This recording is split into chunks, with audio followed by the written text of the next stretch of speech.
তোর এক থাপ্পড় মেরে কান মুখ লাল করে দেব। আমাদের দেশে কিছু অসাধু ব্যবসায়ী আছে, তারা যদি জানে কালকে কিয়ামত শুরু হবে তাহলে আজকে দোয়া করার জন্য জায়নামাজের দামটাও বাড়িয়ে দিবে। কয়দিন আগেও না এর দাম কম ছিল। সুবহানাল্লাহ, সুবহানাল্লাহ, সুবহানাল্লাহ, সুবহানাল্লাহ, সুবহানাল্লাহ। রোজার মাস তো চলে আসলো, ভাইকে তো একটা বিষয় জানানো দরকার। যাই বলি, ভাই সামনে তো রমজান চলে আসলো, সবাই তো সবকিছুর দাম বাড়িয়ে দিচ্ছে, আমাদের তো বাড়ানোর দরকার। তোর এক থাপ্পড় মেরে কান মুখ লাল করে দেব। আরে সামনে 2 দিন পর থেকে মাহে রমজান মাস, এটা 11 মাস পরে আমাদের মাঝে আসে। এটা একটা নিয়ামতের মাস, তুই সামনে পবিত্র মাস রেখে এমন অপবিত্র কথা বলিস কিভাবে? তুই এটা বলতে পারতিস ভাই সবাই সবকিছুর দাম বাড়াই দিচ্ছে, আসেন আমরা সবকিছুর দাম কমাই দিই। আর তা না বলে তুই কি বলি, সবাই সবকিছুর দাম বাড়াই দিচ্ছে, আসেন আমরা সবকিছুর দাম আরো বাড়াই দিই। না মানে বলছিলাম কি, আমার বন্ধু ইমন ফয়সাল স্টোরে কাজ করে, ফয়সাল কাকা নাকি সব কিছুর দাম বাড়িয়ে দিয়েছে, তাই আর কি বলছিলাম। আরে যে যা করে করুক, ওইটা আমার জানার বিষয় না। কাল হাসরের ময়দানে আমার হিসাব আমাকেই দেয়া লাগবে, ওই ফয়সাল এসে দিয়ে যাবে না, বুঝলি? আর রহমতের মাসে তুই সব কিছুর দাম কমাই দিবি, দরকার হলে আমার 5 টাকা লস হোক, আমি আমার 5 টাকা পকেট থেকে দেবো, কিন্তু এরকম দাম বাড়ানো যাবে না, বুঝলি? শোন, অন্যান্য দেশে রোজার মাসে সব কিছুর দাম কমায় দেয়, আর আমাদের বাংলাদেশে রোজা আসলে সব কিছুর দাম বাড়ায় দেয়। অথচ দেখ, আমাদের দেশে 95% মুসলিম। একটা কথা সবসময় মনে রাখবি, আমাদের দেশে অধিকাংশ মুসলমান ভাইরাই গরিব, আর তারা এই মাহে রমাদান মাসে সুলামুড়ি কিনে খেতে পারে না। আর আমরা এই সময় যদি সুলামুড়ির দাম বাড়িয়ে দিই তাহলে এদের প্রতি জুলুম করা হবে, আর নিশ্চয়ই জুলুমকারীকে আল্লাহ ক্ষমা করেন না। আমাদের দেশে কিছু অসাধু ব্যবসায়ী আছে, তারা যদি জানে কালকে কিয়ামত শুরু হবে তাহলে আজকে দোয়া করার জন্য জায়নামাজের দামটাও বাড়িয়ে দিত, বুঝলি? ভাই সুলা আছে? এই ভাইরা কি সুলা দে, আর দাম কমায় রাখবি। কে কি বলে ওইটা মাথায় নিবি না, তুই তোর মতো কাজ করবি, যা। আল্লাহ আমাদের ব্যবসায়ীদের হিদায়াত দান করো।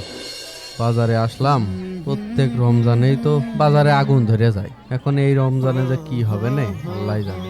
দেখি বাজারের হালচালের কি অবস্থা। কি লাগবে ভাই আসেন, রোজার বাজার করে নিয়ে যান ভাই, চাল ডাল খেজুর তেল সব আছে। ছোলা চিনি তেলও তো নিয়া লাগবে, আগে মাছের বাজারে একটু যে দেখে আসি কি অবস্থা।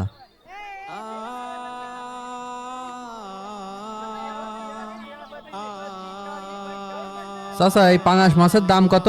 পাঙাশ মাছ 160 টাকা কেজি রাখবেন নাও। আর এই ইলিশ মাছের দাম? ওই ইলিশ হবেন আপনার বরিশালের ইলিশ মাছ 600 টাকা কেজি, আর ওই তেলাপিয়ার দাম? আর ওই তেলাপিয়া হবেন আপনার 200 টাকা কেজি। স্বাভাবিক ব্যাপার, বাংলাদেশ তো রমজান মাস আসলেই সব জিনিসের দাম বেড়ে যায়। বাজার ঘাটে তো যা ভাবিলাম তাই, ওই দিক দিয়ে দেখে আসে কি অবস্থা। এই কয়দিনই দাম আবার বেড়ে গেল, 2 দিন আগেও দাম কম ছিল, দেখি দামাদামি করে হয় নাকি। ভাই আসেন, কি মাছ নেবেন আসেন। ভাই এই তেলাপিয়ার দাম কত? ভাই তেলাপিয়া 220 টাকা কেজি রাখা যাবে। কয়দিন আগেও না এর দাম কম ছিল। ভাই এখন রোজার বাজার, এখন মাছের দাম বর্তমান বেশি। বুঝলাম, তা দেন 1 কেজি দেন, ভালো তাজা মাছগুলো বেছে দিয়েন। ভাই ওই কথা আপনার বলা লাগবে না, আপনার খারাপ মাছ দেবো না, টাটকা দেখে দেখে বেছে বেছে দিচ্ছি ভাই। এই দেখেন পানিও নিংড়াই দিচ্ছি, ঠিক আছে ভাই, সব টাটকা মাছ। 1 কেজি দেবো তাই তো?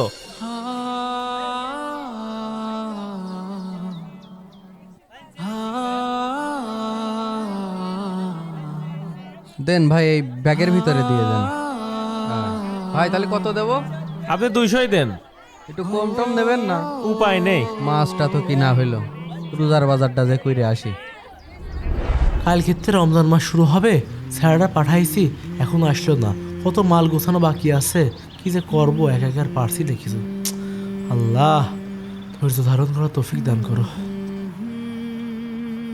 ভাই জি ভাই, কিছু লাগবে? ছোলা আছে? হ্যাঁ ভাই আছে। কত করে কেজি? ভাই বেশি না, 90 টাকা কেজি। 90 টাকা? কেন, অন্য জায়গায় তো 110 টাকা করে বিক্রি করছে, আপনি 90 টাকা করে বিক্রি করছেন কেন?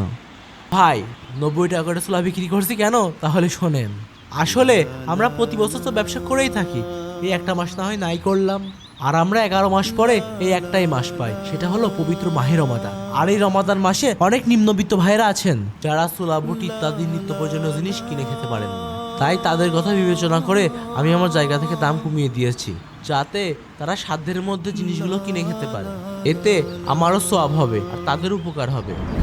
সত্যি ভাই, আপনার চিন্তা ভাবনা দেখে আমি মুগ্ধ হয়ে গেলাম। যেখানে আমাদের দেশের অসাধু ব্যবসায়ীরা 11 মাস তো বেচা কিনা করেই, আরও এই রমজান মাসের নাম শুনে 2 গুণ 3 গুণ দাম বাড়িয়ে পণ্য বিক্রি করেন, সেখানে আপনি পুরোটাই ব্যতিক্রম। সত্যিই আপনি প্রশংসার দাবিদার। এই দেখেন, একটু আগে মাছ কিনে নিয়ে আসলাম, 2 দিন আগেও ছিল 160 টাকা কেজি, আর এই রমজান মাসের নাম শুনে 200 টাকা কেজি বিক্রি করছে। ভাই, সব ব্যবসায়ী তো আর একরকম হয় না, আর সবাইকে এক দাড়ি পাল্লায় মাপতে হয় না। আর আমি আমার জায়গা থেকে যতটুকু পারছি জনগণের পাশে থাকার চেষ্টা করছি। তা যাই হোক ভাই, আপনাকে কতটুকু ছোলা দেবো এটা বলেন। ভাই 1 কেজি ছোলা দেন। ঠিক আছে, আপনি দাঁড়ান, আমি মেপে দিচ্ছি। ভাই, আর কি কি দেবো? ভাই 1 প্যাকেট মুড়ি দিয়েন, আর ওই 2 লিটার তেল দিয়েন।